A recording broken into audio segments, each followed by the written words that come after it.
Ways and Means informational briefing to order.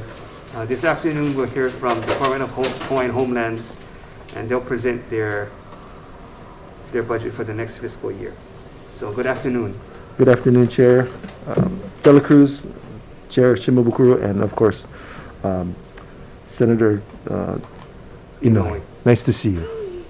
Okay, so I will not read everything, but go over a few things. The mission, of course, the department is to manage, and can you hear me through this mask? Is okay? Yeah, whatever. Okay. Is to manage the Hawaiian Homes Land Trust effectively and to develop and deliver lands to Native Hawaiians. We will partner with others towards developing self-sufficient and healthy communities. The trust, which was created by an act of Congress through the Hawaiian Homes Commission Act of 1920 and as amended, set aside public lands to be used for the benefit of Native Hawaiians for persons of at least 50% Hawaiian blood. Today, the department is responsible for the management of more than 200,000 acres of trust lands, as well as close to 10,000 homestead leases and 44,000 lease applications, which include both a residential and or a pastoral or agricultural wait list. As required by the Admissions Act and as a compact with the United States, the state of Hawaii and the people of Hawaii adopted the act as a provision of the state constitution and agreed to faithfully carry out in the spirit of the act for the rehabilitation of the Hawaiian race. The trust responsibilities still remain. In fiscal year 2020, a renewed commitment by the states to support the department's administrative and operating costs through the general fund appropriation of $18.6 million. This amount, the 18.6 of general funds, was reduced by restrictions in the amount of $1.28 million, netting an available appropriation of $17.35 million for the administrative and operating costs for the year 2020. In response to requests from our beneficiaries for more opportunities to build their own homes, to have more tools at their disposal, the department expanded the number of vacant lot offerings as opposed to primarily turnkey homes that were offered throughout the past administrations. This allowed for, it provided for both undivided interest, which we still have, and I'll digress just a little bit here, committee members. We often get criticized for not taking as many people off the wait list, and we get criticized for the numbers that appear to be produced, right?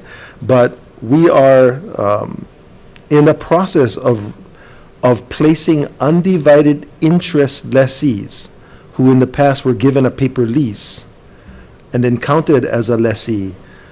We have the responsibility to take care of them first because they already have a lease. So the numbers look skewed because it looks like we're not taking people off the wait list at this particular time, is because the undivided interest paper lessees have to be accounted for and offered first. Okay, and there are probably, I want to say, more than 500 of those left. We've put a lot of those folks in homes as of the moment, but there's still quite a few left. So the numbers are deceiving in terms of what we actually put out in terms of pulling people off the wait list. We, as another product, in 2020, the department's subsistence agricultural homesteading program reached a milestone. It's published its first final environmental assessment with a finding of no significant impact for the Honomu, that's just outside of Hilo Subsistence Agriculture Project on Hawaii Island. These lots will consist of lot in size ranging from 1 to 3 acres. Subsistence ag subdivisions in Honomu and Panaeva are currently in the design and are planned for construction bids in 2021. Okay. The advantage to this is they're smaller lots, but there's no requirement for them to have 2/3 cultivation. That's in my district, and they enjoy the Yes, ag lots. and they can build a house on it, which helps us get people Great. into homes. For many Native Hawaiian families, DHHL's residential homesteading program is the only opportunity that they have to be able to own a single-family home in Hawaii. While DHHL's residential homesteading program is a critical part of addressing Hawaii's affordable housing crisis, This housing product may not address all of the needs experienced by beneficiaries on our wait list. Further, beneficiaries, legislators, congressional delegation, and members have often inquired as to DHHL's plans to offer something other than single-family housing. In September of 2019, Governor Ige signed a new administrative rules package allowing for rentals on Hawaiian homelands. We were not able to do rentals prior to that. And as an additional housing option for beneficiaries, particularly in locations where multifamily density makes such sense as in urban Honolulu. These sites for future multifamily projects include 820 Eisenberg, the former Bolodrome site. In 2020, DHHL selected Stanford Car Development and Hawaiian Dredging Construction to implement the development of 270 units on that property. Uluke Kukui in Maili, they're still looking for some more low-income tax credit units so that they can finalize the development plans for Maili, and there's 80 units in that project. East Kapolei, we have a parcel very near the rail station, and we're looking at multi-family units on that parcel. And then, of course, luckily, and thanks to you, Chairman Dela Cruz, we were able to acquire the acquisition of Kamehameha School's parcels, currently with 2 apartments and 31 units on there, which we are programming to use temporarily until we can get a bid to do something very similar to the Stanford Car development. We're also considering the legalities of how to, rather than just do rentals, do an actual homestead lease in a vertical setting. There are additional challenges that need to be met before we can consider that, but it's being considered. You know, besides the immediate sort of recognition of what DHHL is supposed to be doing, oftentimes we have competing needs.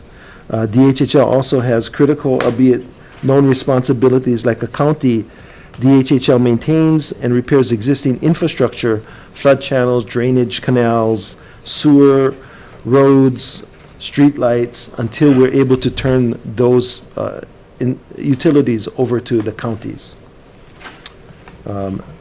One of the examples that is most outstanding is the sewer system. So Act 227, State Legislature 2014, clarified and confirmed that the operating and maintenance of sewer systems is a county function. However, DHHL continues to maintain the sewer systems on Hawaiian homelands in the interim until Act 227 can be fully implemented in subdivisions completed after the mid-90s. So in order for the counties to take these infrastructure improvements, they have to be brought up to county standards, and they have to undergo testing to make sure that they are properly functioning. Then the infrastructure will get turned over. We were very lucky in Kaupuni, in Waianae, to be the first actually to turn over the sewers and the roads all at the same time. And that happened just this year. What about Papakolea? Kaupuni in Waianae. It's No, I thought you, Pilila'o Park. You know no, what? Papakolea, I thought you guys had money to upgrade that. Oh, we did. So we did a portion. It'll likely take another 3 phases to get the entire homestead up to city standards before they will take it. Oh, so So- they won't take it once by phase. No, no. So we have to bring it up to county standards. And So of course, how much more money is that? I Or if not, we can send you a memo. want to say it's close to $27 million more. Wow. Yeah. It's an 80-year-old homestead or 70-year-old homestead, right? So the money we gave you guys was only for one phase out One of phase. 4. Yes. We took it as far as we could, and then we estimate that there are 3 other likely phases. 3 other phases. Can I ask a question on Laiopua in Kona? Laiopua, of Yeah, course. are you getting, are you tied into the Keohole Big Island sewer plant that is in trouble right now in Kona? That I don't know. Okay, because it's a county-operated one. I'm but assuming that- Laiopua is right there as well. I'm assuming that we Mauka, are. they're having issues, so I have a bill that the mayor I'm introducing one to assist, but I understand all the other mayors are supporting that bill as well, but we can talk about it when the bill Okay. first surfaces. Well, If, Has if to do if with- we don't help our beneficiaries, we'll be happy to support Okay. that. In addition, the county-like responsibilities DHHL also performs is water utility functions. We have three regulated water systems that we manage, and that we cannot turn over to any county because of the Hawaiian Homestead Act. We have to keep those in our possession and continue to maintain them and upgrade them. Together, these systems have a total of 826 meters, serving approximately 2,500 individuals, not including schools and an airport on Molokai, which are supported by the Ho'olehua system. DHHL also owns and operates non-potable water systems for stock purposes in Pu'ukapu and the soon-to-be-constructed non-potable system in Honokaia, both on the Big Island. My district as well. Yeah, so both of these non-potable water systems service over 200 connections. I'm glad. The reason that I bring this up is because, often we're thought of as sort of a housing development program to get people off the wait list, but these are the other things that are required by the department to do. Well, for this particular projects too, the ag lots are also using Correct. these. Yeah, you service the agriculture activities as well. Yes. Thank yes. you. DHHL continues to address the challenging issue of providing capital for mortgages. That's one of the biggest challenges that we have. FHA, both of their programs, and USDA and the veterans do come in and assist with financing for our beneficiaries. So in 2020, DHHL managed 4,516 outstanding loans. We processed 295 Federal Housing Administrative insured loans and 61 Section 184A Native Hawaiian Housing Loan Guarantees. These are loans guaranteed by the U.S. Department of Housing and Urban Development, Office of Hawaiian Native Programs. We did 18 Veterans Affairs and 12 U.S. Department of Agriculture and Rural loans, and addressed actually 954 delinquent mortgage loans in our portfolio. Each of these loans represent an opportunity for a Native Hawaiian to return to trust lands, or more importantly, to remain on trust lands. And we provide financial counseling for beneficiaries that are suffering from delinquencies in the loan portfolio. We also, this year and at the last commission meeting, authorized an extension of the mortgage deferral because of COVID. And so all the way till March of this year, we will continue with the loan deferral. It's not a forgiveness. The loan gets added to the back, the interest and the mortgage payments get added to the back of the loan. They still have to be repaid, but in the meantime, for those who have lost their jobs, it's a big help surviving this COVID challenging period.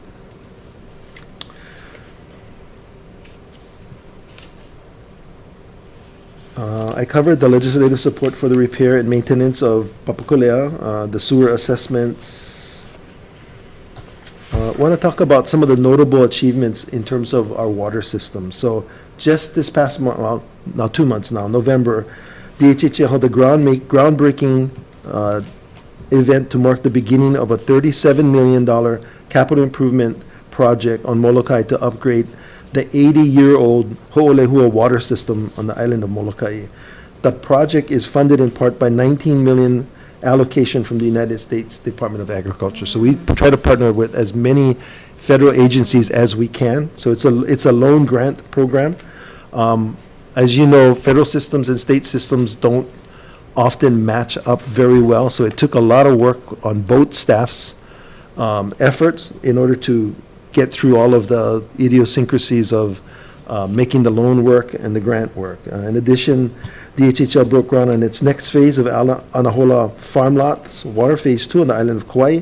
Again, it's another project. This one is $12.9 million, funded partly by the U.S. Department of Agriculture, and it will upgrade the Anahola water system by replacing old infrastructure and ensuring the operation of flow of the State Drinking Water Act. In addition to these reservations that DHHL collaborated with the University of Hawaii Law School to sponsor a series of statewide workshops for beneficiaries to understand water issues associated with DHHL and to provide a more informed advocacy. So via the Hawaiian Homes Commission Act, we do have a higher claim to some water in the state of Hawaii.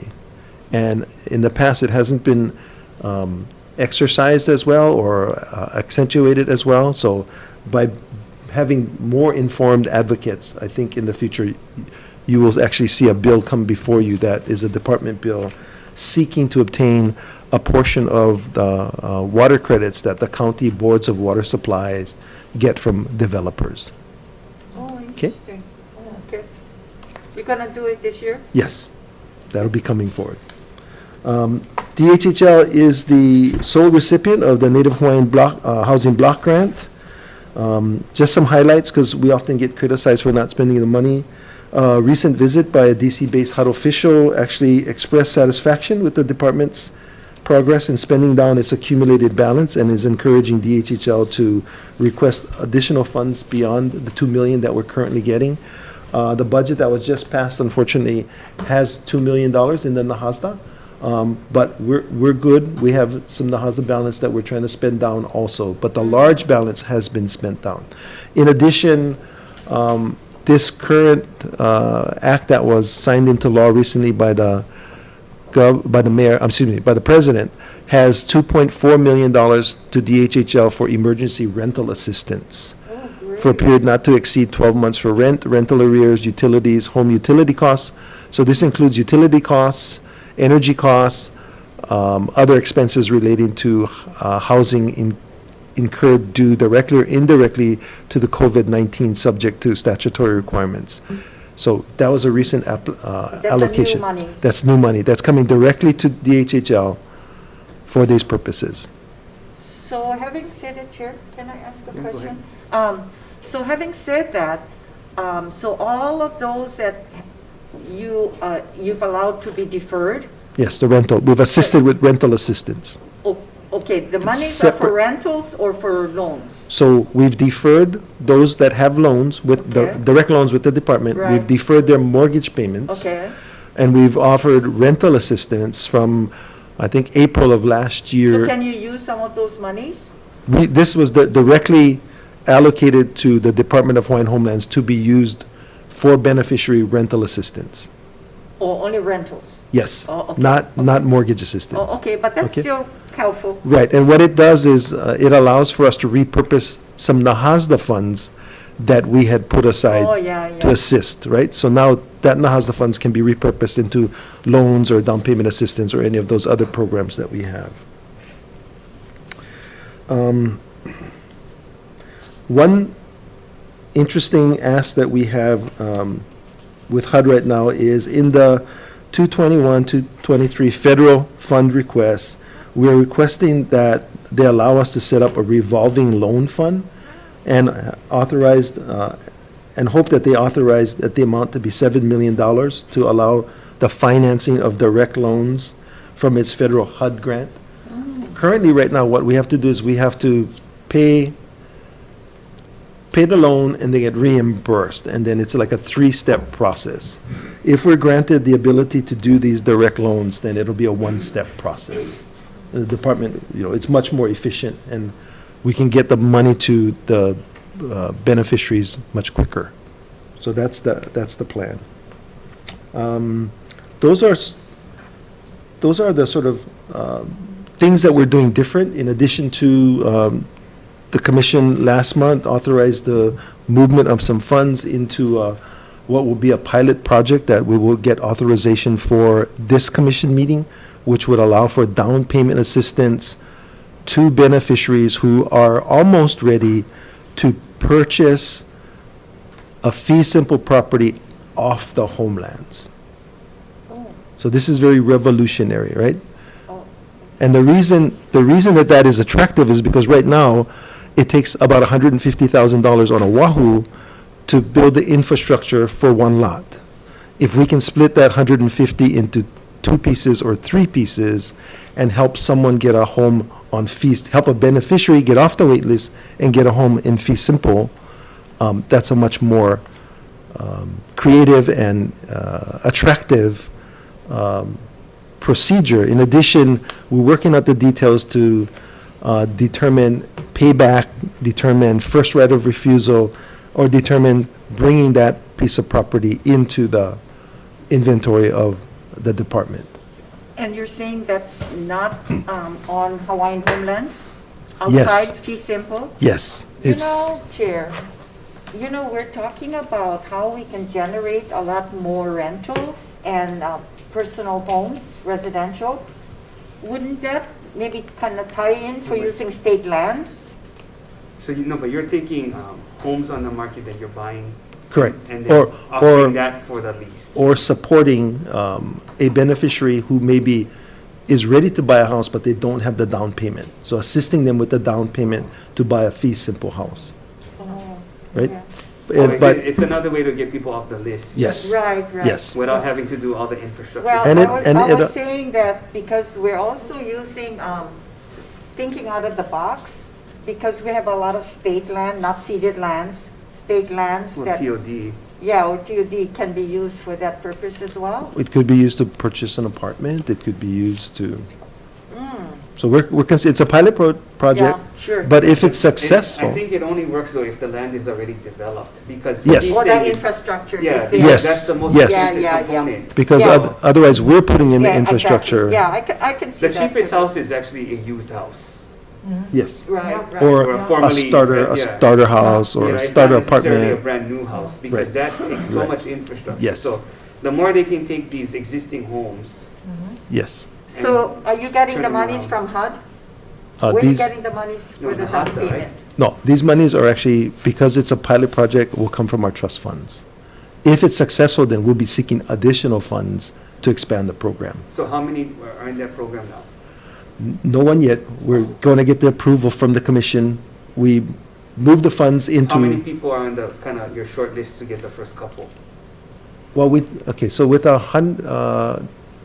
with $1 million at, let's say, $50,000, that's 20 people, right? So it's a pilot. We're looking to see if we So, can but do you that. back that up with the financial literacy and counseling too? It can be, because we have those Because you programs. can I help them think with you the should. down, but Yeah, they still yeah. need the mortgage, right? Yeah. Yes, but what we're trying to address is people who are ready to go, like they got the credit, all they need is a little bit of help with the down payment.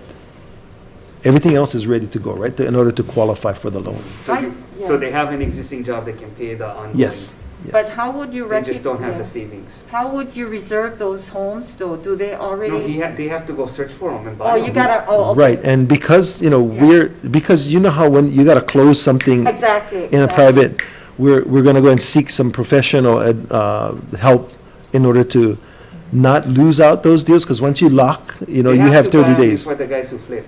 buy them. Yes. Yes. That's the Yeah. bottom line. So Yeah. we'll have to get the expertise in order to make sure that we can close in time and not lose the But deals. that could help is, You know, f- people who want to live in a certain area, because Yeah. right now, you can only move them when Exactly. you have the development. Exactly. Exactly. But Exactly. if people, it gives people options, Yes, they can get this going. right. So we have examined a lot of things that are new and we But the can vertical is try. all rentals only. Vertical will be our rentals for now until we can figure out this condominium 199-year Simple. lease out, right, in the sky. And who's going to pay for the common areas and things like that. Have you guys considered picking up the Queen Emma building here on Queen Emma Street? The one that's owned by Kamehameha Schools? We have not No, as but- of yet. Yeah. Oh. I understand now they're fixing it up, I guess, for rentals or what, but that was a good site to add to your rentals. We would always be interested in the legislature You know, But funding. it's almost easier for them to buy, to some extent, depressed property that they can invest in and then to some extent, flip, That's a depressed but it's. building. You know which one I'm But talking about? But it's they having flip the- it without the passing on the costs. Right, Yeah. And- Upgrades. correct. Gotcha. So this is an exciting thing. We want to try. We want to see how it works out. And if it's successful, then, It's good that you folks are thinking out of the box. Congratulations. Thank you. Okay, so I would be remiss if I did not bring up the sufficient sums budget. I know all of your eyes are going to glaze over when I do this, but I have to because it's part of the Nelson case. And so, just real briefly, Are you on page 11? page 11, you got it. So just real briefly, on the operating budget side for the sufficient sums, in years 2022 and 2023, we're asking for 212 million, and then in 2023, 86,700,000 plus. That's for administrative and operating costs. Then the other big ask in the sufficient sums, of course, is the CIP budget. And before I get to the CIP, of course, there's the ongoing maintenance and repairs for infrastructure on Hawaiian homelands. We're asking for almost 6 million and then 4 million in 22-23 for those repair and maintenance in our other current expenses. And then, of course, the big one is the DHHL CIP, general obligation bond request. So that request is almost 176 million and then 52 million for years 22 and 23. Included in that ask, of course, is some community asks, either for grant and aid or CIP to do projects. And this is from the 2008 That's interesting. Puvalu, where we asked our beneficiaries, what is it that That's you'd want? interesting. We asked that knowing that we won't have enough money to do that. But it gives them an opportunity, as it's included in our budget, to come to the legislature and ask, right? We know that this year is going to be really hard for us, any additional CIP or the grant and aids. And then finally, the last page on 14 is the comparison of the sufficient sums request with the governor's executive budget request.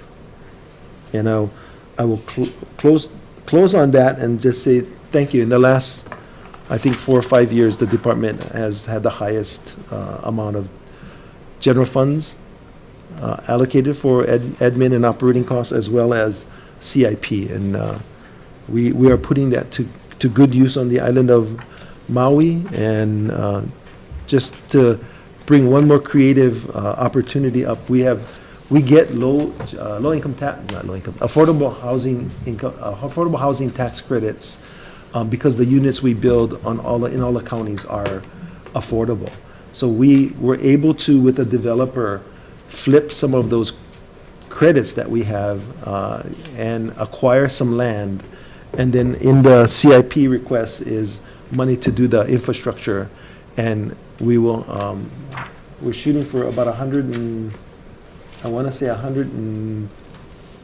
close to 140 units on that piece of property that is in central Maui, that is close to schools, that is, we don't have to send infrastructure miles and miles away into. So the department is turning over every rock that it can to find creative ways, either to acquire land or to enter into development agreements or to think out of the box and actually start offering some assistance off the homelands. And with that, I will break and take any questions. Members' questions?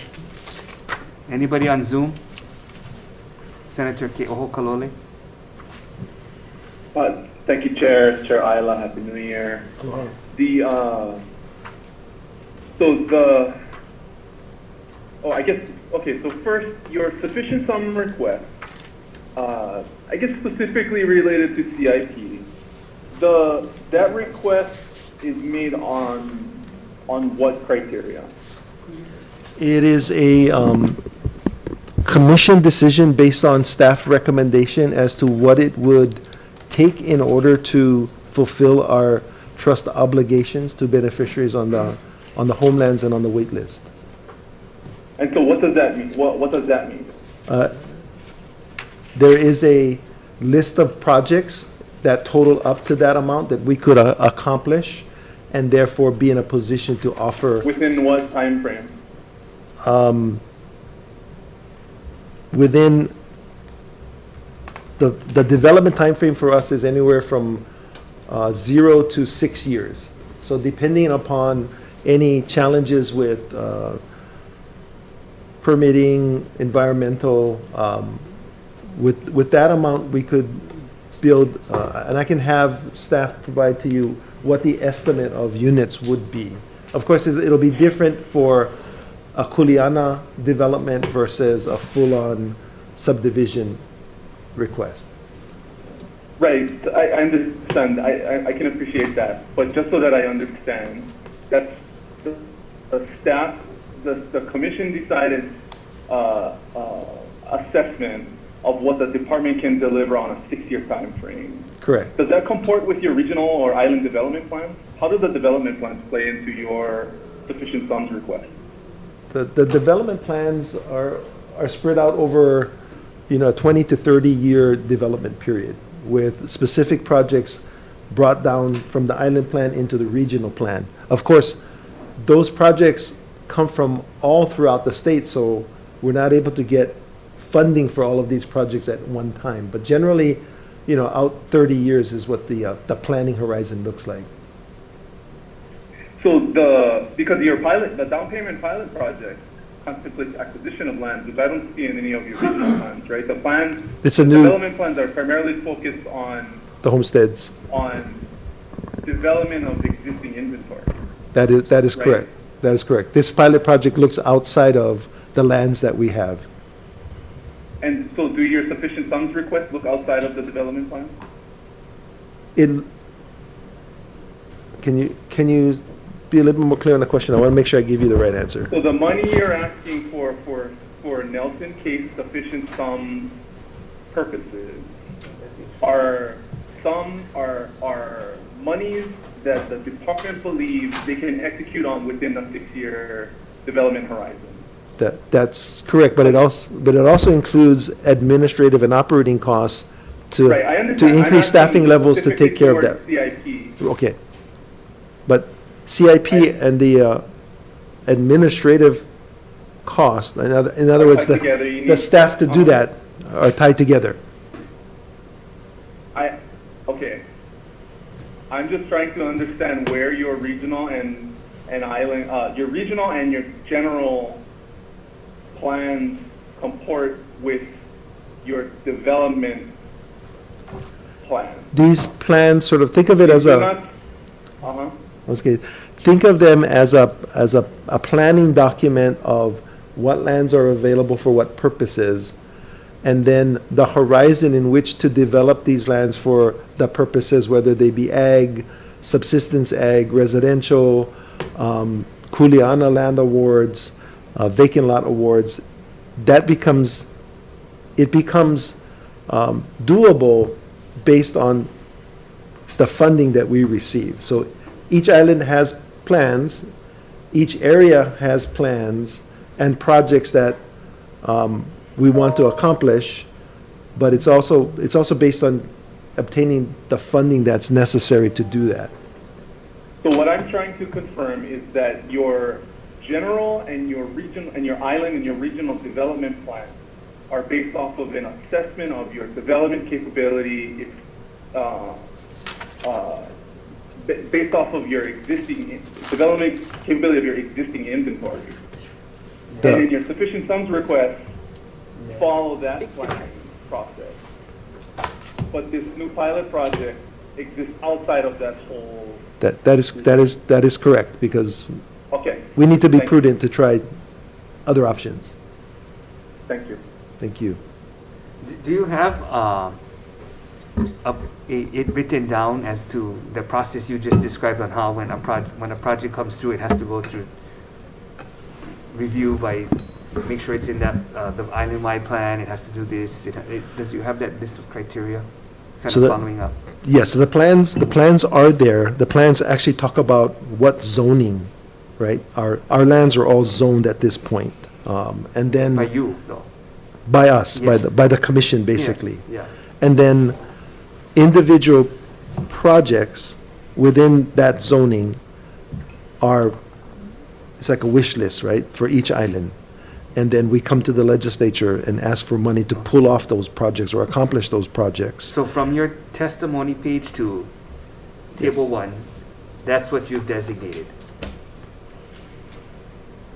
this is what has been designated via the overall plans, Yeah, by yes. previous boards or whatever. Previous the case. commissions, Yes, previous commissions.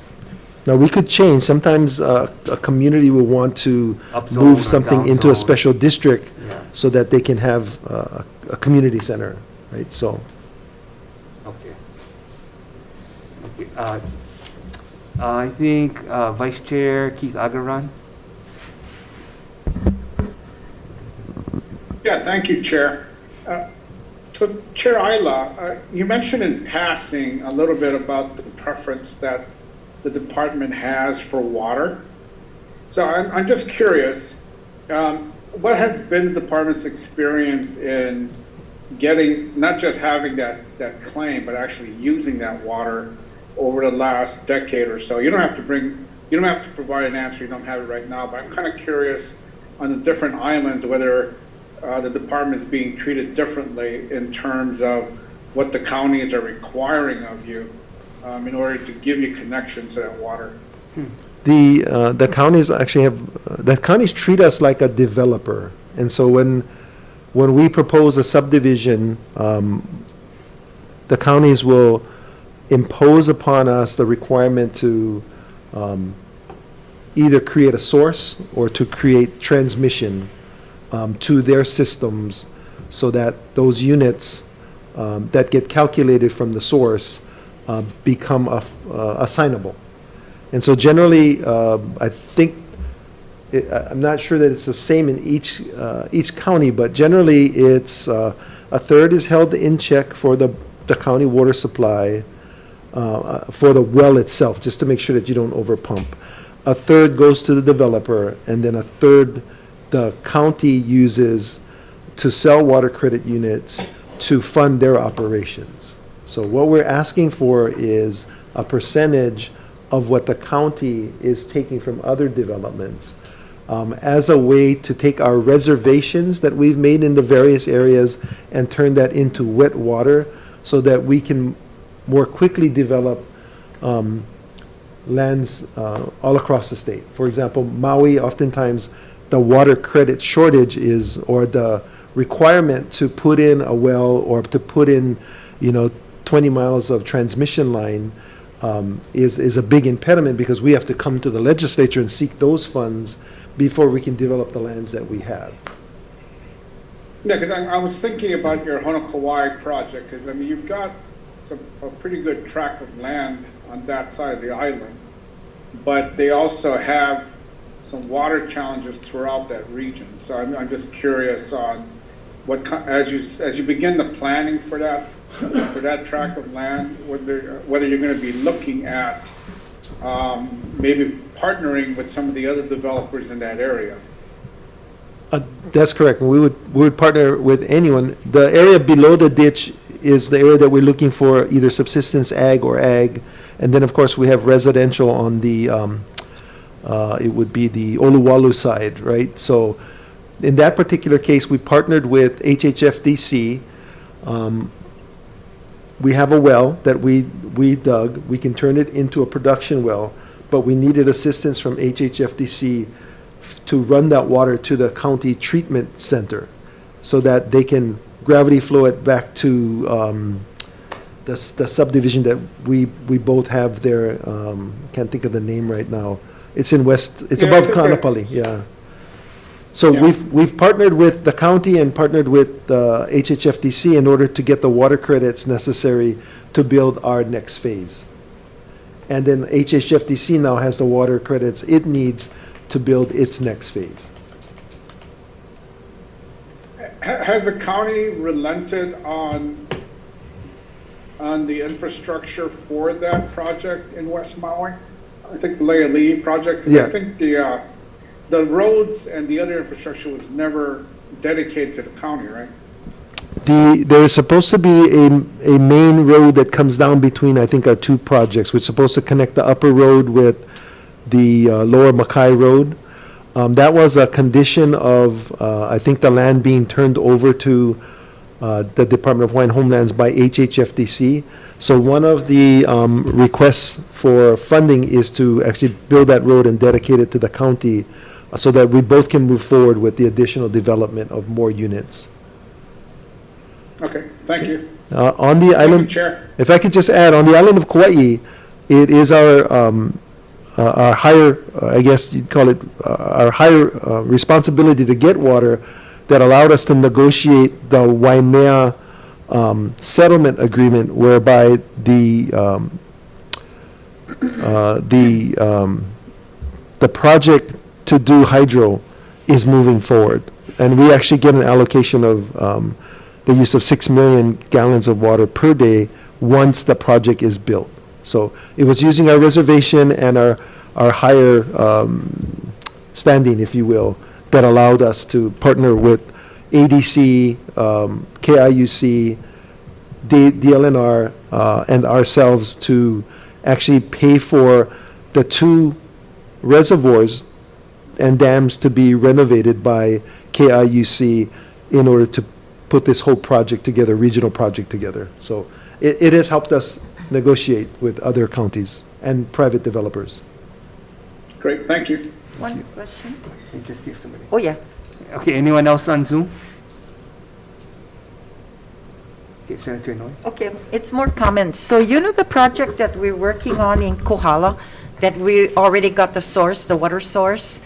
Our discussions with the water we already had secured with the contractor, and the infrastructure monies we've had, that we want to share that going down to Kauai High.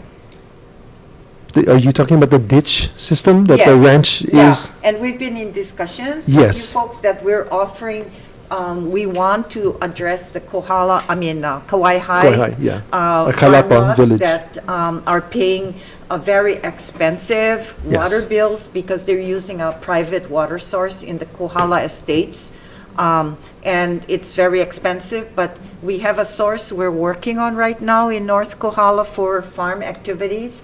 We've gotten the source, so we're into the next phase, Which is, and I believe we're which is gonna. repairing Yeah. the ditch and who's going to manage the ditch. Yeah, yeah, and so allow us that's, we access. already got a contractor for that on the management part. But, so we may run into infrastructure problems getting the water lines down to Kauai High then? How are we going to work on that part? We would have to come in for an allocation for that. Oh, okay.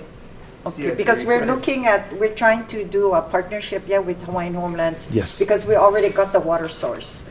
So if we can do the infrastructure, then we'll be able to help that entire Hawaiian Homeland residential from not paying these exorbitant Yes, fees yes. that they are already paying from these million-dollar homes up on the hill. Yeah, So the private water the source. private water source. Or if you, Okay, that's next, for next year then. yes. Okay, And, you know, thanks. we normally ask in the governor's budget for a lump sum, which gives us the flexibility so that if we're able to get that section done, that we can maybe move some money around to pay for the Who has to do the water line down. planning for that particular phase, us, or The- can we the- partner so, with that? The deputy from DLNR is working the negotiations. So if we're able to get Yeah. the water to the ditch above Kailapa, and then we would certainly retool our program to bring that water down, because they are paying the highest water Oh, rates. yeah, but we already got the source done. To Okay, fix, thank yeah, you. to fix the ditch, we just would need the lateral down to our property, into Yeah. our water tank, actually. Okay, all right, thank you, Chair. Senator Ravel. Yes. Yeah, couple of questions. One of the questions I asked, same thing to all, but maybe you can answer some of the questions. Do the department makes monies from stocks and bonds and market and real estate? No, we have no investments like that at the moment. Okay, No, you have and some real estate, like the shopping center. Yeah, but well, let me clarify. Was that like investments that you were Yeah. talking about, like a fund for investments?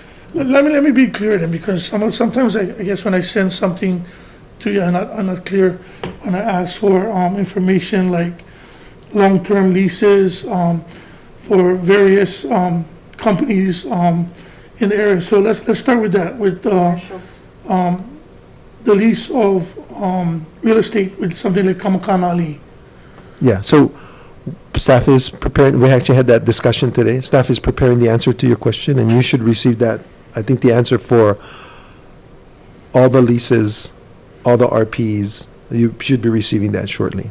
Okay. That's from commercial. Yeah, commercial. Commercial, And then- and sometimes some- it'll include yeah. like leases of, or RPs for lands that are sort of custodial. You know, if we didn't have somebody watching them, then they would end up being dumped upon. So it's all inclusive, not just income generating, but also other lands. So some of these properties, and I've been watching a few of you guys' meetings and been to a few of them. I noticed that the commissioners asked the same questions. How did Hawaiian Homes come to the determination of what property is deemed developed land for Hawaiian Homes and commercial? And the reason why I asked that is because the commissioners themselves said that not all of them, or some of them, wasn't consulted. And I just like to know how you guys come to the determination. Do you guys have a expert person from Hawaiian Homes that go out there and survey the land and give back a report to you guys? So, Some of it is based on your island plan, though, you just said. correct. And the island plans would have gone through consultation, or the regional plans would have gone through consultation, but at a previous commission. So maybe part of it is we're not educating the current commissioners as to how the zoning, for example, how some lands were put out for zoned commercial versus zoned for Residential. residential, correct? Okay, so that's my next question then. So it's So- similar to the city, Yeah, in a sense where the Right. council will zone, previous councils Zone zone again. land, and then so unless, as a new council member, unless you go back, you're not gonna know which property was zoned and why, unless you go back and to the original vote. correct. Okay, so, for our commercial lands in, Kapolei area, we have a lot of leases that have been, in the last few months, been terminated, short-term leases, month-to-month leases, and they've been terminated. I just wanna know, what is the fair market value for some of this property that was terminated, and some of these companies was willing to pay fair market value? And the reason why I'm asking this is because it comes down with revenue to these properties that was companies was willing to pay fair market value, but they had a month-to-month lease.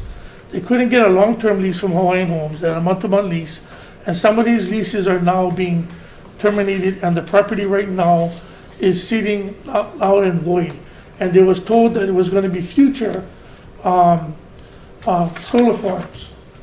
So I just wanted to know, how is a Hawaiian company in Senator Miley's district was willing to pay fair market commercial value, and they was told that you guys had a future development that was coming up that was going to pay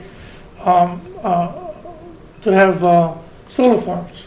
Yeah, I so, just wanted to know how do you guys come up with that kind of, because all of that, when you guys come up with those things, don't you guys go back to the commissioners and the beneficiary okay, to let them know about lease land? well, in this particular case, because the previous commission already had a policy on renewable energy and deriving income from renewable energy, that particular parcel was designated for a general lease to a renewable energy company, right? So that process, the negotiation of a right of entry, which then turns into a general lease, and then there's a stage in between where we have to wait for them to get the power purchasing agreement with Hawaiian Electric.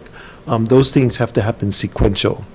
In terms of the other properties that are out there, the commission has requested that the department take a look at its revocable permit and short-term leasing policy.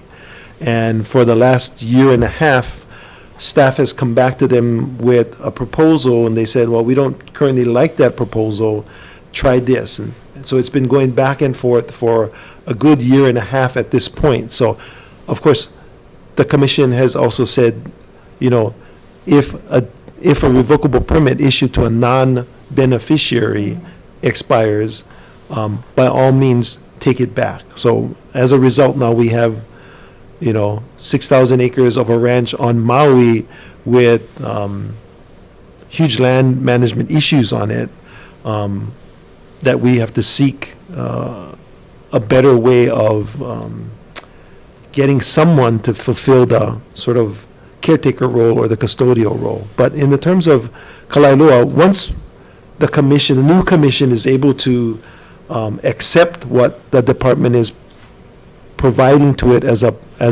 plan, as a policy for leasing out short-term, then those properties will become into that mix and be offered. And do that, when you guys make that kind of big decision, do that go to, after going to the commission, or it goes to consultation first and then to the commission? Generally, if it's a big land disposition, it will go to beneficiary consultation first and then come to the commission. So in the case of the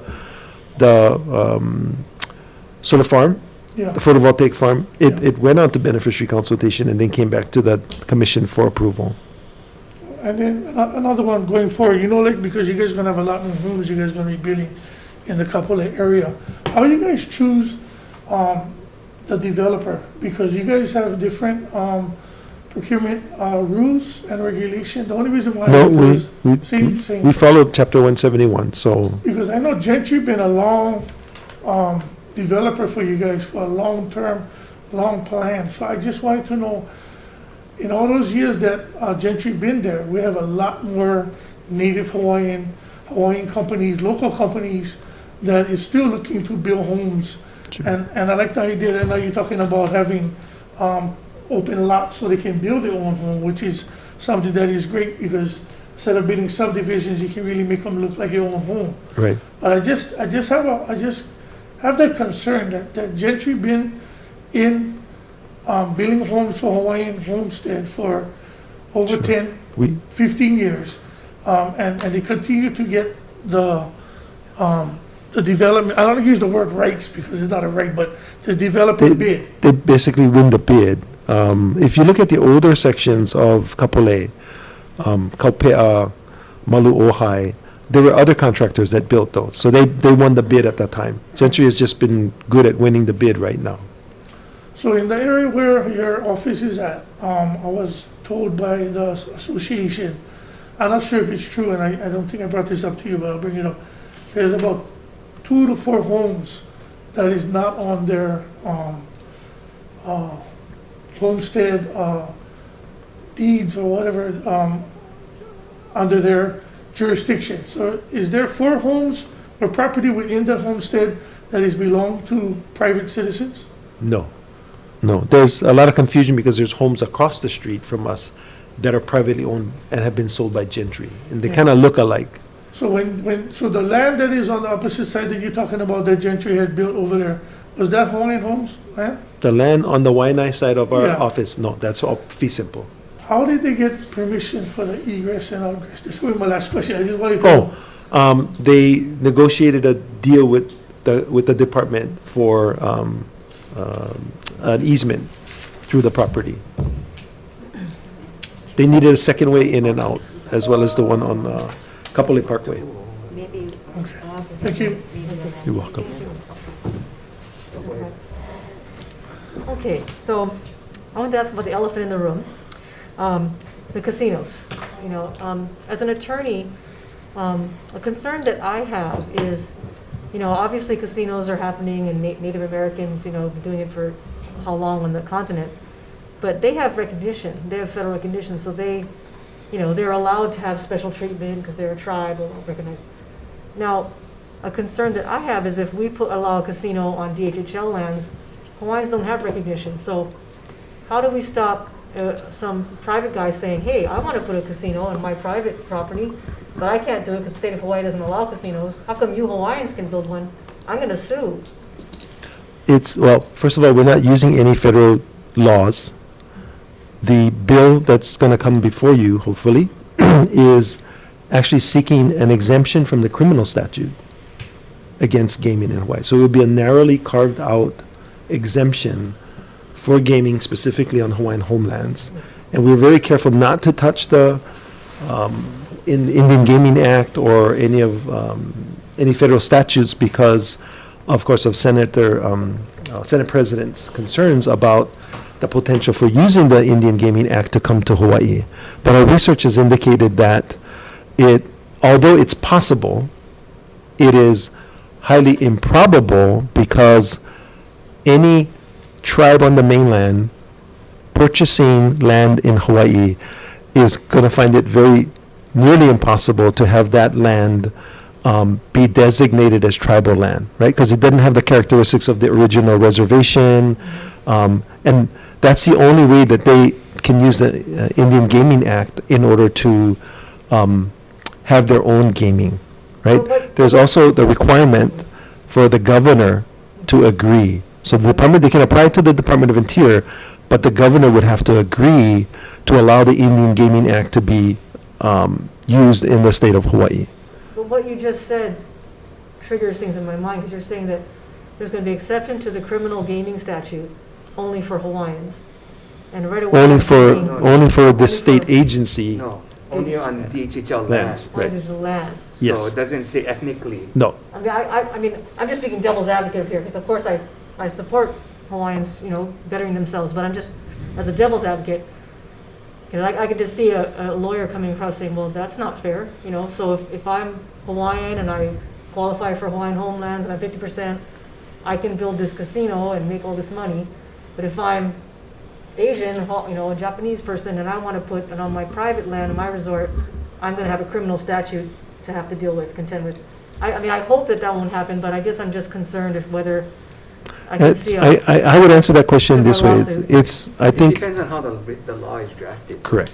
Yeah, But, they'll but find a the, way to say that's discrimination. right, but the broader answer to your discrimination Yeah, question is Hawaiians have a political relationship with the United States. And within that political relationship, we have certain carve-outs. yeah. But that's not what we're putting here, because we're simply a state agency that is seeking the opportunity to have a very limited carve-out. And that's how the legislature controls, right? Only one license, only one casino in only one part of Oahu. Now, 10 years from now, if we're successful and there's nothing stopping the legislature from doing 2 more licenses, right? Not necessarily restricted to us, so. Same thing with medical marijuana, where we actually said there's only 6 licenses, Correct. and 2 licenses. So we've done that before, where we've limited the amount of licenses. Yeah, but it wasn't based on race. Yeah, but neither is this. Hawaiians are not a race-based, it's not, the Hawaiian Homes Commission Act is not race-based, it's based upon a political relationship. And Yeah. he's saying based on the DHHL lands. Yeah, but then that was the whole push for the Akaka bill, because without that, that's why Rice versus Cayetano, that's why the plaintiff won. It's like, yeah, we have a political relationship, of right. course, illegal overthrow, but without recognition, Hawaiians are no different from Chinese or, Well, we Yeah. have recognition via individual congressional acts. So Yeah. we don't have, like, official. we don't have the equivalent of Native American tribes or Native Alaskans at federal recognition. Yeah. But we are recognized in many federal acts. Mhm. And the Hawaiian Homes Commission But Act is a, The exemption is where it could be built. correct, That's it. Yeah, right, it's limited to where Not necessarily What- who's gonna use it, who's gonna go in. It's but basically only Hawaiians are gonna profit from it, a Hawaiian. the land. No. will profit Abs- from it. not, Who is not, the Hawaii- was- not true, because a certain part of the tax is gonna go to the general fund. But So yeah, not only I mean, Hawaiians. I hope we'll be able to, And overcome it if they'll- it passes, but, Right, and there'll be lots of, yeah, there'll yeah, be lots of employment opportunities. right, yeah. There will be lots of TAT tax, there will be lots of general excise And with tax, there will be. COVID-19, this is the perfect timing. I mean, we have to figure out how to generate income other than tourism. So there will be other tax bases or tax revenue besides the gambling that's associated with the license. Okay. I also wanted to ask about the status of the Act 14 negotiations, for lands that were taken from DHHL by other state agencies back in the 70s without permission, the whole story, but it's kind of for the audience's sake. So in talking with Rob Perez, he said that his understanding is that the federal government wants to give over some lands in Eva. And I was like, that's very exciting. And what lands are these? Can you It's where the describe them? former, Tell me. it's where the former Pacific Tsunami Warning Center was. Almost at the very end of the road, you go down Fort What is- Weaver Road. Fort Weaver Road, almost at the very Like end the before you ocean hit the side. military, and there's a park on the right. Oh. So okay, it's that wow. land, Mauka, So how many right next to the golf course. Oh, think That's it's about nice. 80 acres, I think. Yeah. Wow, so residential zone. No, they haven't determined that yet. The Oh. commission zones it. Yeah, So we they can- can, once, Oh. once they get the land, then it would have Can to go zone to it. the commission. The commission determines what the zoning is. Yes. Yeah, but see, the thing is with that, why do you think the tsunami center left? That's a good Because the question. flood zone. The flood zone, flood zone. according to the maps, actually touched the front part of that property. So So, where I live, we far away from the ocean, we get hard time getting flood insurance. But So that's what I'm saying, they're gonna okay, get the so of land, But of that 80 acres, Yeah. part of it probably is in the flood zone. Yes. There are probably sections that are not, right, because and, it's 80 acres. and we could mitigate It's a the lot of parts that are land. in the flood zone. So we've looked at this, right? Because you got to make a decision that's based on what's best for the trust. So we've looked at this. The front portion, we could mitigate that by building up. And they don't Right. have to zone the entire 80 acres the same Correct. zone. So they could say the flood zone would be conservation or preservation or park. Yeah. And then the developable lands, they could say could be More something multi- else. Yeah. Commercial. Or we could do like a segue and build residential. up, right? Yeah. So that we can maximize the amount of space for residential use. Well, that's exciting. And now what about the state? And I last heard that DLNR was negotiating on what the state's gonna do to compensate for Act 14. What's? We're any fit, this, update? so we're in discussions with DLNR Mhm. on the remaining land issues and remaining lands that, remaining compensation for two things. To make the 14,000 acres complete, and then we have there's a lawsuit going on as to Mauna Kea Access Road. So I can't comment on that one because it's in litigation. Yes, yeah, I met with Holly Aloha, I heard about that. So that's gonna be interesting to see how that turns out, but, okay. But I'm glad to hear that's happening, and I hope that, it'll be completed maybe next session, or, I don't know how, well, at least maybe the EVA one. 'Cause Yes. Definitely, that was kind of Yes. moving. We're very close to signing the documents on that one. Okay, very good, okay. Okay, I just wanted to go back to the mixed-use residential commercial. Yes. Are there plans for other revenue generation within those properties? Or is it just going to be, So we have all the lands that are commercially or no, that are zoned. the one, Eisenberg? Eisenberg is going to be a mixed use. Yeah. So there'll be commercial on the bottom as well as residential on the top. Okay, so the revenue from that goes back to maintaining the property, or does it Correct. just go into? No, that revenue from that commercial on that property goes to maintaining the building for the, Okay, no portion of it helps go back to your trust we fund? didn't put lease rent on there because we wanted to, get the maximum number of units possible. Okay, so the revenue just stays on the property to Yes. be further invested, Because the department is not managing or anything, it's the private guy. private guys that are managing it. Um, But with conditions, right, that they have to take our beneficiaries off the wait list and put them in there. So Yeah. it's not like they can rent to anybody. It'll only be beneficiaries. So with a new change in county administrations, has there been talks, or at least potential talks, on the repair and maintenance of infrastructure? Yes, yes. And in fact, because of the Kaupuni example, we now have, our first one done. And so we will move with haste to get more of our infrastructure that should be county maintained over to them as quickly as possible. One of the things that we had to do in the Waianae Valley, Waianae Kai, Nanakuli, Princess Kahana, which is in Nulule, is we had to do a smoke test on the entire system to find where there may be leaks, or to find where, 20 years, the homeowner forgot to put the cap on their clean out. So we've identified all of those things.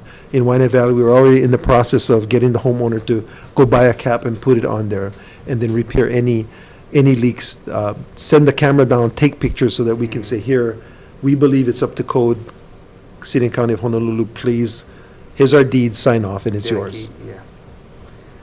But Okay. it's so complicated because we can only give them the pipe and what's in the pipe. We can't give them the land around it because we can't alienate the land, right? So Yeah. that's why it's been so complicated. So going back to the land use designation statewide, HRS 207 and 214 authorizes the HHL to grant licenses for lots and operational support for mercantile establishments owned by Native Hawaiians. So how many licenses have been granted to date?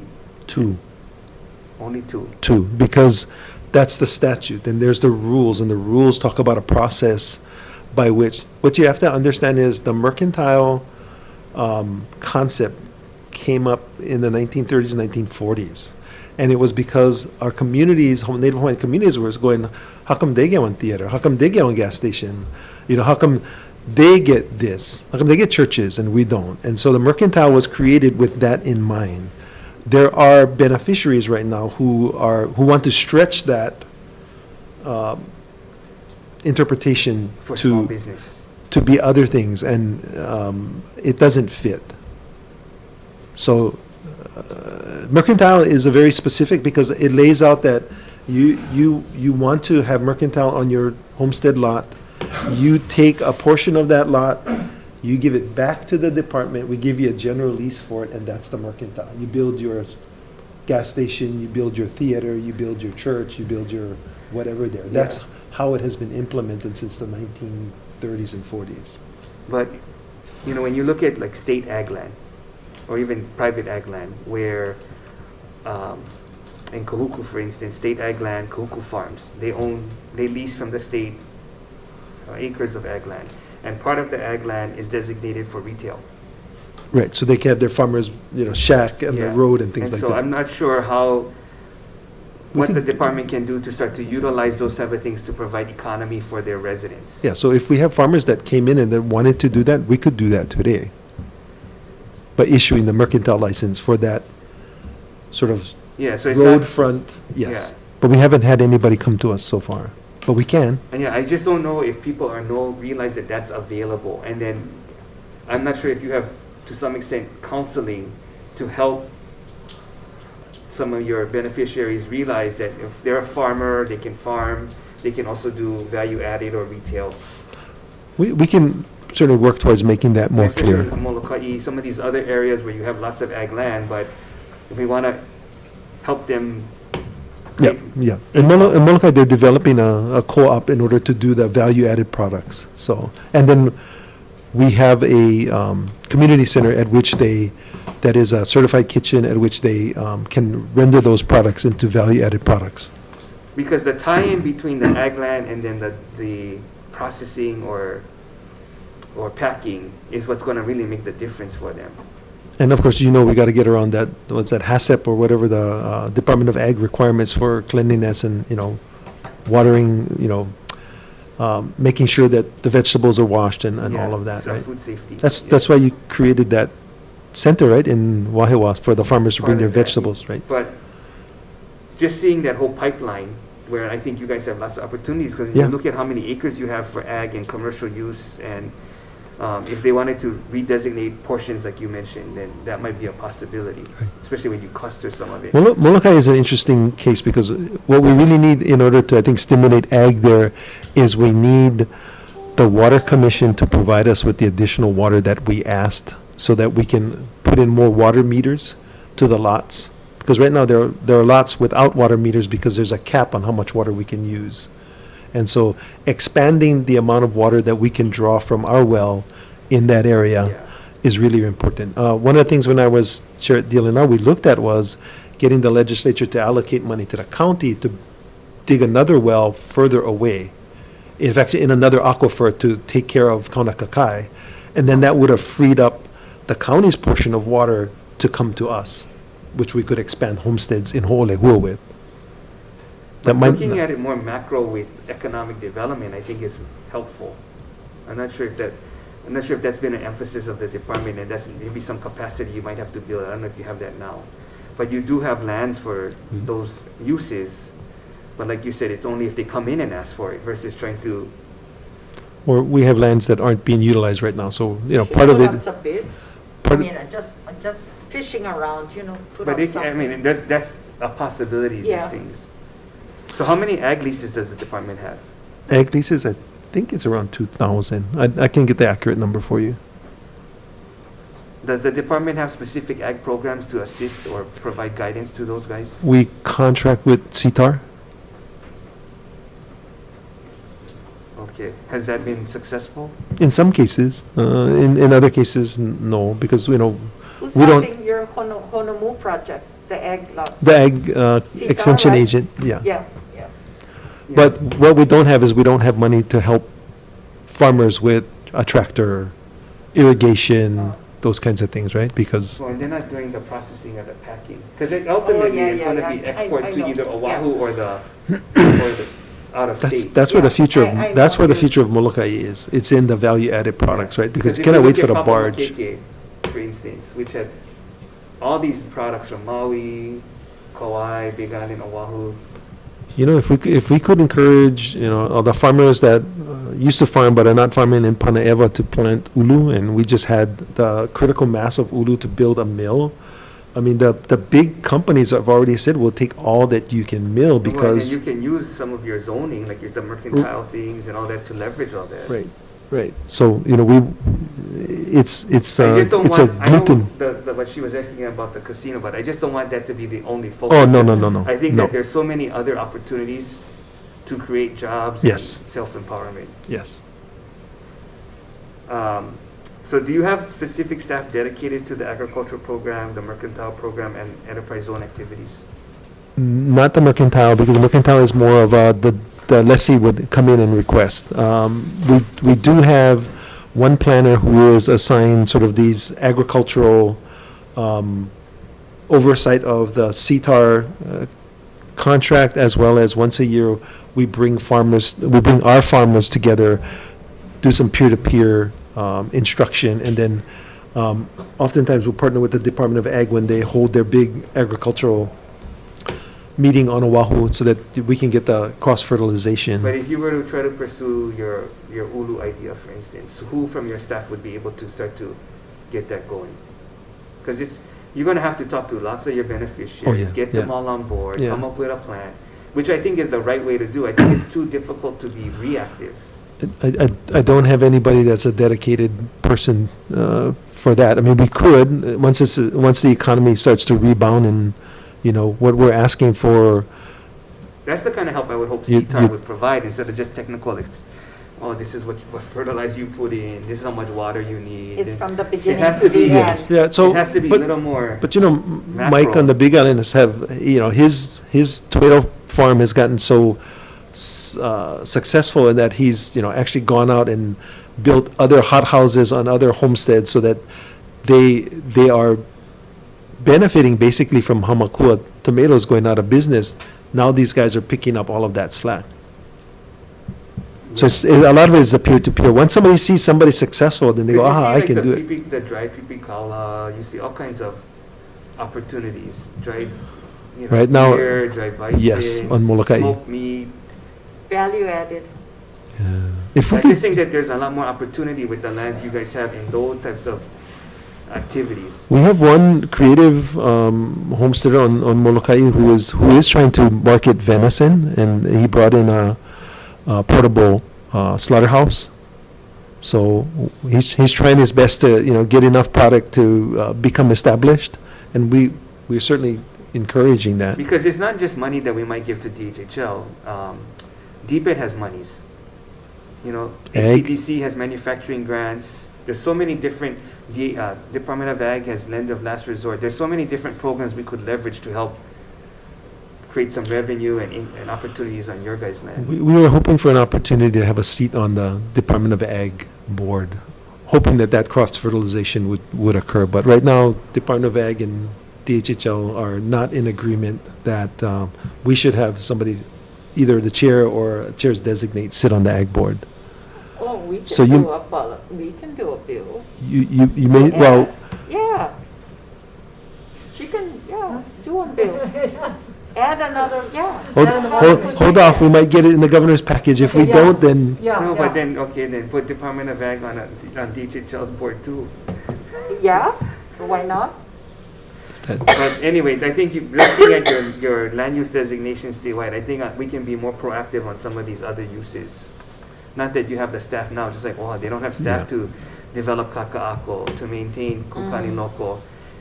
So far, historically, you guys have the emphasis has been residential, not these other things. correct. Which I think we've come to a time and space to it where we probably have to supplement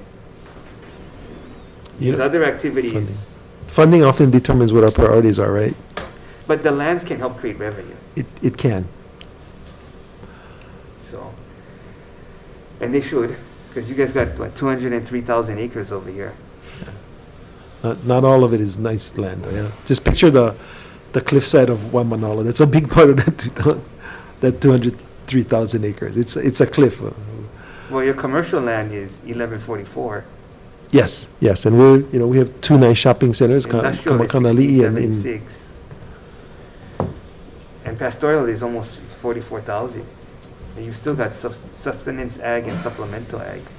That's why Honolulu is perfect, because Honolulu gets 80 inches of rain a year, so we wouldn't have to put in a Yep. great amount of infrastructure. The taro grows wild there, so Yep. it just need people on the land, some basic roads. It's not organic, though. The thing is, we have to be more proactive in figuring this Oh, you out and can putting the pieces encourage. together. They can do Yeah. organic if they want You to, you right? could, I mean, Gotta get, We Maybe just- Miley, you can take this on. gotta get CSAR on it. Would love to see more organic on. we figure once we give people the opportunity, Yeah, then, exactly. the ones that want it, they're gonna grab it and go. Yeah. Okay, any other questions? Yeah, just, excuse me, just for your info, I have a bill to extend the lease for Prince Kuhio Mall, on the Okay, HHC okay, land. oh, okay. Okay. Can we discuss amending chapter 171 so that Okay. it's applicable to everybody, so that, It's generic, okay, so Yeah. that, so I don't, it's not specific only to them. okay, great. Because we don't want it to run into problems with DOI, Department of Interior's review. So if it's, basically what they've told us, if it, What, reference to what? the Department of Interior, as long as the bill for the expansion of the leases Yeah, is eligible for all, yeah. Not just No, the HHL lands. No, but you said what chapter? 171, Okay, that's the leasing chapter okay, for all lands. okay, all right. Maybe it is because it's a renewable of last year's that never passed. Because If you send me the draft, we'll be happy to help you with the right numbers in there. I have it already, you want to come Okay. visit just a little while? Okay, I have that draft. Okay, Couple follow-up. Okay, Okay, I just wanted to. I'll get a copy for you now. Okay. I just want to clarify, because earlier part, I had asked you about Kamakanali and big properties like that, and usually it goes to beneficiary consultation. The question that I have is that, why is supposing, since Senator Miley brought it up, but supposing casino, at the last commission hearing, when it was 4-5 on the vote to proceed, the four commissioners said the same thing. Why are we rushing it? And quote unquote, the deputy said, because we're gonna have other entities from the mainland try to oppose this casino. But that shouldn't have been our worry. Our worry should have been, did we give enough time to the beneficiaries to mull this over? Give them into a letter, email, or whatever, which way you could have done them. And then give them time. Even the commissioners themselves, five of the four said the same thing, that they only found out when the agenda came out and what was the rush to push this through without consultation. Numerous times in that meeting, yes. without having consultation with the beneficiaries in this big adventure that you guys are So, looking into. so I'd like to answer that question. Go So ahead. beneficiary consultation is something that occurs generally when there's a land disposition to occur. So in my thought process, the beneficiary consultation, because the land has already been, through the beneficiary consultation, zoned commercial, that land was already done many years ago, put on the side for commercial, that a casino placed upon that is a commercial use. So the logic, and it's my fault for going, well, we've done beneficiary consultation on this already, it's been designated. We are going out to beneficiary consultation, I think in 2 weeks, as a result of the commissioners, voicing their opinion. So we are going to follow through with that. But in terms of the land disposition, the action before the commission was really one of a legislative discussion, and generally About the bill. about the bill. Yes. Should that be part of the And- DHHL's package to the governor? And so generally, there's not beneficiary consultation on legislative. So we have a process in which beneficiary consultation is laid out. And so the big one for that one is in the land disposition. And the beneficiaries would have the opportunity, when we finally get around to issuing a license and negotiating a general lease for that property, beneficiary consultation will be done on that general lease to make sure that we're getting the right return for our trust. If But there's in any, addition to that process, the beneficiaries and the public also has an opportunity to testify during the on the legislative bill. session, So correct. they'll Many have times, multiple opportunities here at the legislature and in front of DHHL. correct. And the governor too. They can lobby the governor. Yeah, the only reason why is, like I said, I watched the meeting, and what was concerning was all the consultation that you guys had was from the mainland. And when I called HPD, nobody called them and asked them their opinion. Again, they're gonna have plenty of time to Oh, testify, yeah, like you yes, said. Yes. But you guys had quote things like, oh, we're gonna have a spike in crime and maybe gambling problems, but it's gonna go down. So I don't know if you. No, I think the testimony of the deputy was that in the latest studies that have been done by Harvard and some of the other universities, is that they don't see a significant spike in crime. Actually, they see what happens is crime eventually starts going down, and it makes sense if you consider all the extra security and all the extra law enforcement now that hang around a casino, right? Nobody's going to, you go to Las Vegas, nobody's going to rob you as you walk out of the casino because there's so many people walking around with badges and guns and patches. That's what happens. That after you get established and now you generate the income, you hire the security and you hire the law enforcement, you beef that up. And so the crime in the area actually goes down according to some of the newer studies that's coming out. Okay, But you need revenue to do all that. right. You need revenue It's for a all chicken that. and the egg, right? So that's the thing, so like I said, we just seen in the paper, Hawaii is the second highest with gambling problem, second. So- So let me finish. The reason why I'm bringing this up, because thinking outside of the box, exactly what Senator De La Cruz said, there's so ample time that you guys could have put in trying to research this, because previous session, we talked about agriculture, and other stuff like that. But you telling me that you guys had consultation prior for this land. Well, the land that you're talking about, that me and you talked about before, you told me that was the second phase of Kamakana Ali, and we should be glad that they're paying for all the dirt and all the transferring and everything like that.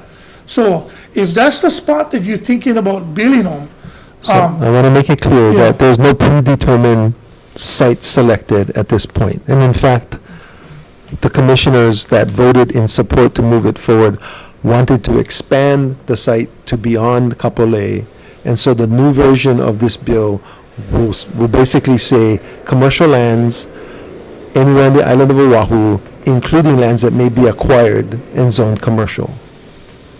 so this is the thing now. So same thing what you just was saying, Senator Miley. So now I'm Colino. I get plenty of land. I'm gonna donate the land to Hawaiian Homes. Okay? Under their provision, they can build them, because they're gonna bypass through legislation to give them that authority. So now how is it gonna stop big developers, like you said, buying the land, giving them to them, right? And let them build them, because now I just give the land to them in agreement that they're gonna build this casino. See, this is So one we- Pandora's Yeah, box so we- that we're not like open. But it's so- just one license, the bill says. Yeah, but see, the thing is, the same license people is that they're separate from the grumbling land about, disposition. the same people that they're grumbling about not giving them enough money was the government, us, right? Is giving the power back to that person, the governor. He gonna pick the gaming board and one Native Hawaiian gonna be sitting on them. So how is that gonna generate the money? Then now you guys talk about coronavirus, best time. Do you guys, anybody here shop at Kamakana Ali? Yeah, stores are closed, Okay, you know what?